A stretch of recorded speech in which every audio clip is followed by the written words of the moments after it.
Halo Sobat Edsen, salam pintar. Bersama saya Kak Alex, tutor biologi edsen.id. Dalam video kali ini, kita akan membahas soal TKA Biologi. Yuk, kita mulai.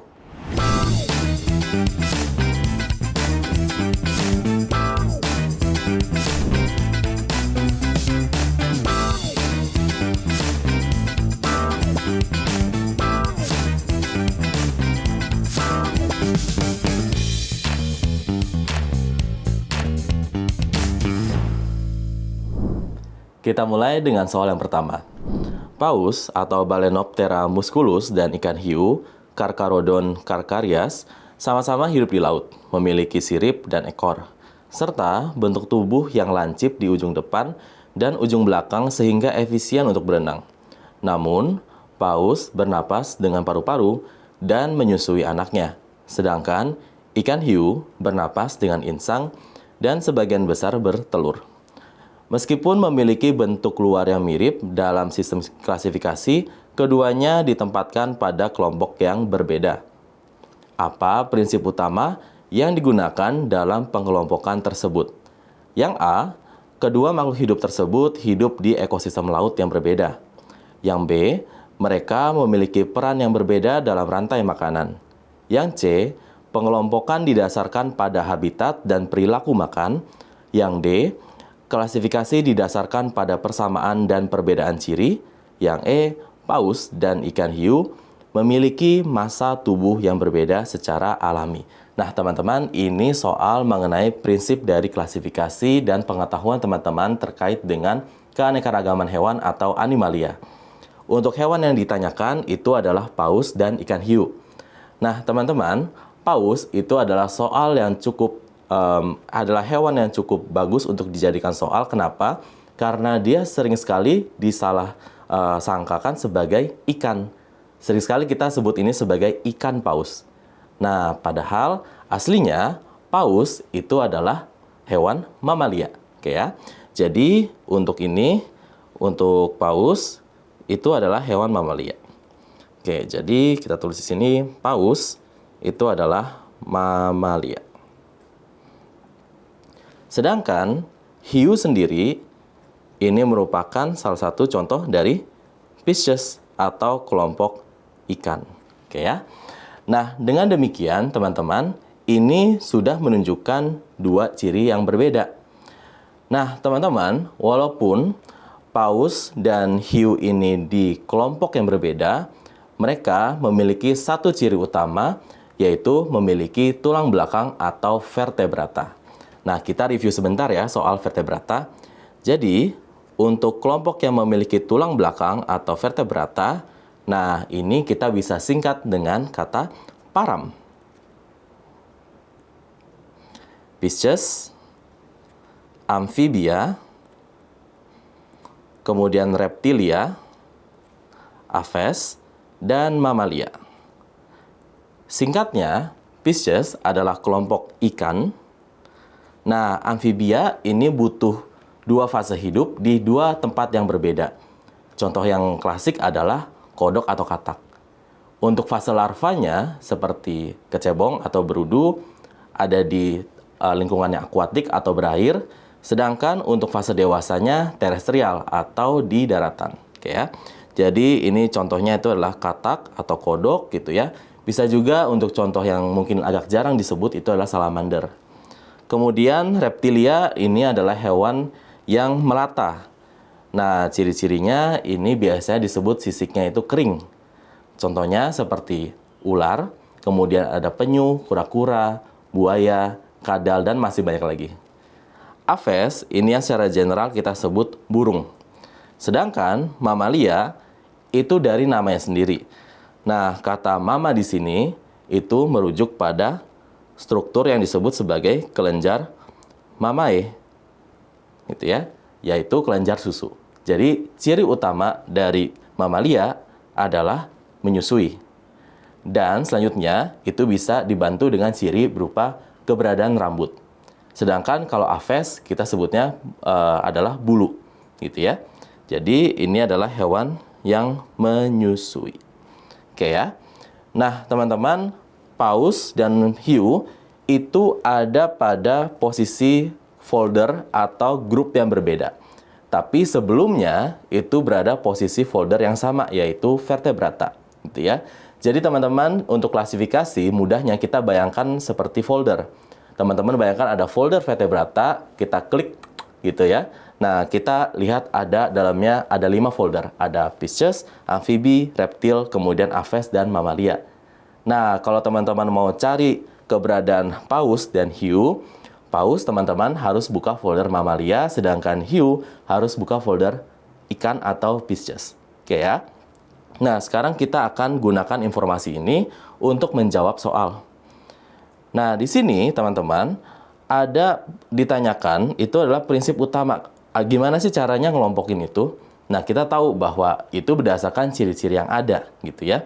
Nah, tapi ciri-ciri apa yang dipakai untuk klasifikasi? Nah, teman-teman, ini berkaitan dengan model klasifikasi. Oke ya.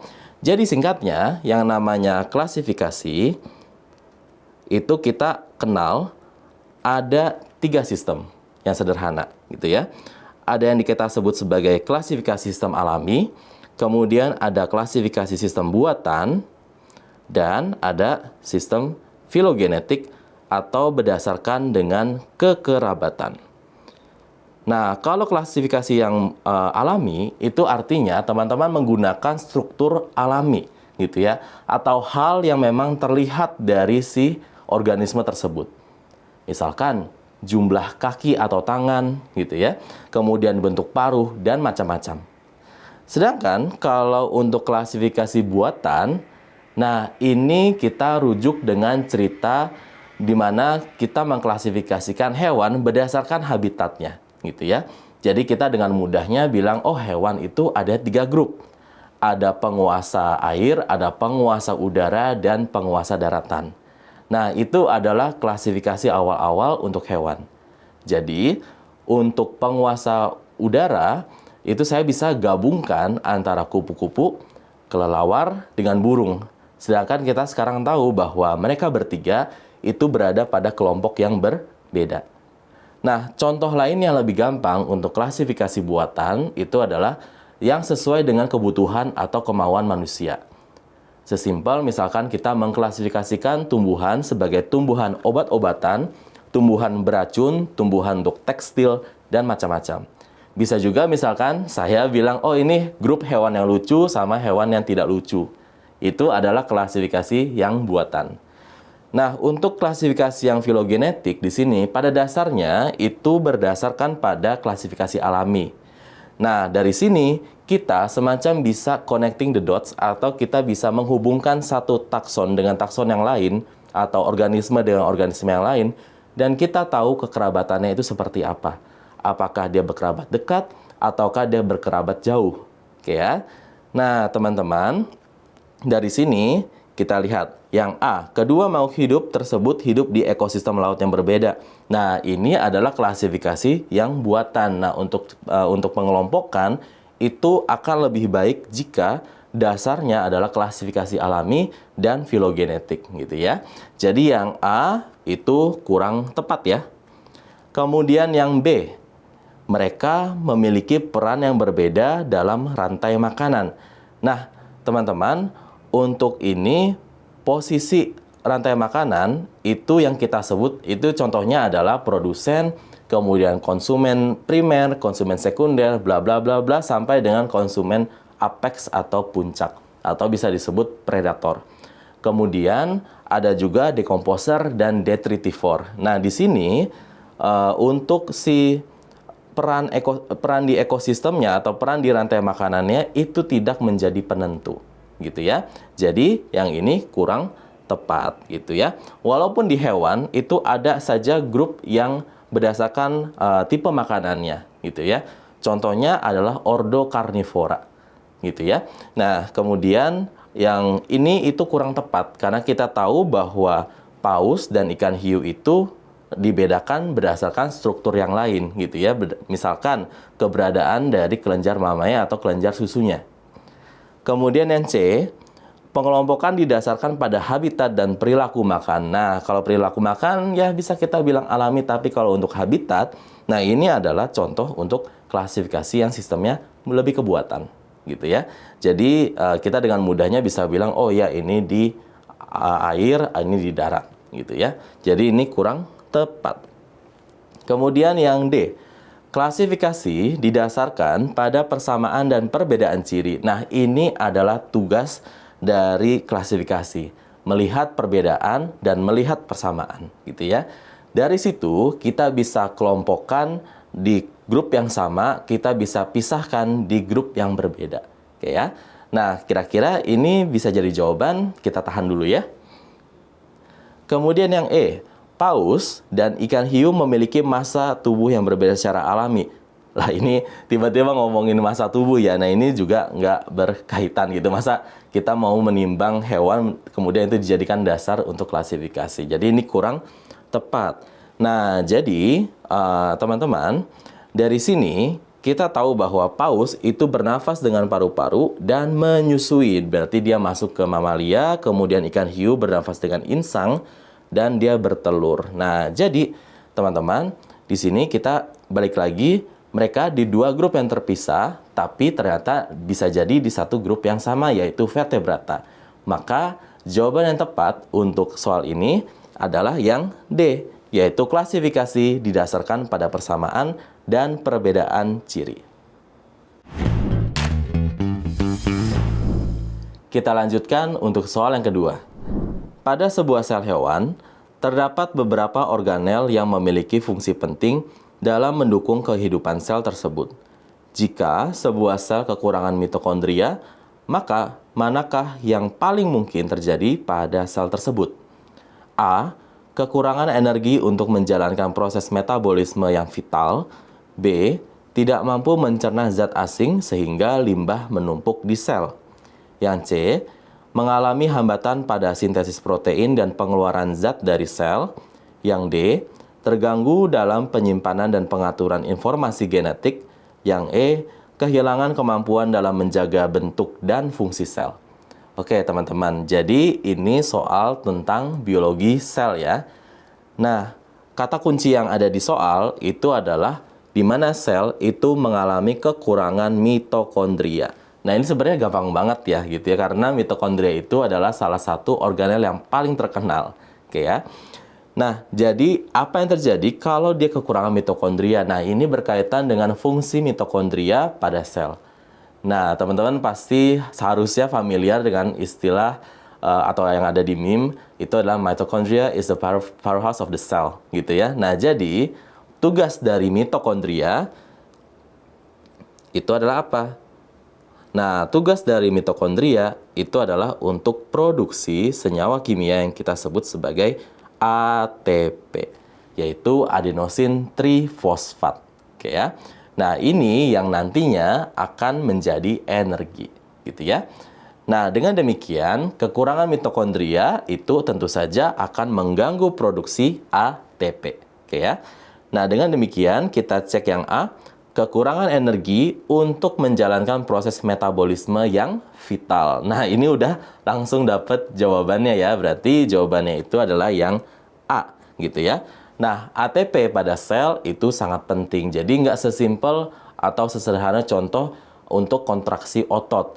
Nah, untuk transportasi zat atau reaksi-reaksi kimia atau metabolisme yang terjadi di sel itu biasanya membutuhkan ATP, gitu ya. Contohnya, glikolisis yang terjadi di sitoplasma, ada bagian dia akan membutuhkan ATP, gitu ya.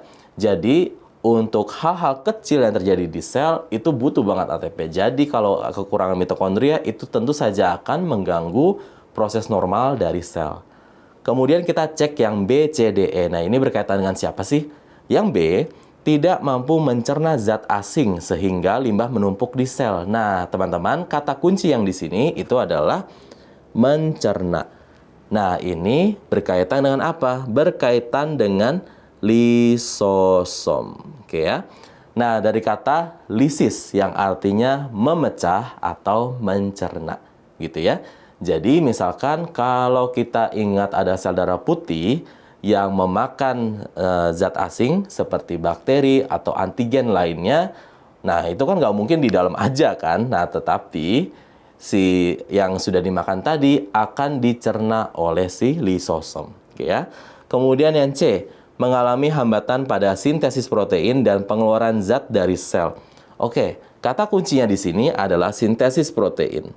Sintesis protein itu gampang banget kalau diingat ya, itu adalah ribosom. Nah, tapi kaitannya yang berikutnya itu adalah pengeluaran zat dari sel. Nah, teman-teman, kita juga dapat menemukan ribosom di struktur atau organel yang kita sebut sebagai retikulum endoplasma. Khususnya RE kasar. Nah, kan ada yang namanya RE kasar sama RE halus ya. RE kasar itu yang ketempelan sama ribosom. Jadi, fungsinya untuk sintesis protein dan biasanya untuk protein yang dikeluarkan ataupun untuk produksi organel lain yang mengandung produk dari protein. Kemudian yang D, terganggu dalam penyimpanan dan pengaturan informasi genetik. Nah, ini tentu saja berkaitan dengan inti sel. Kemudian yang E, kehilangan kemampuan dalam menjaga bentuk dan fungsi sel. Nah, kalau bentuk itu bisa berkaitan dengan membran, bisa berkaitan dengan dinding. Nah, tapi ingat, ini sel hewan, nggak punya dinding gitu ya. Bisa juga berkaitan dengan sitoskeleton. Oke ya, teman-teman ya. Nah, jadi jelas jawaban untuk soal ini adalah untuk pilihan yang A. Nah, Sobat Edsen, sampai di sini dulu video pembahasan soal-soal TKA Biologi.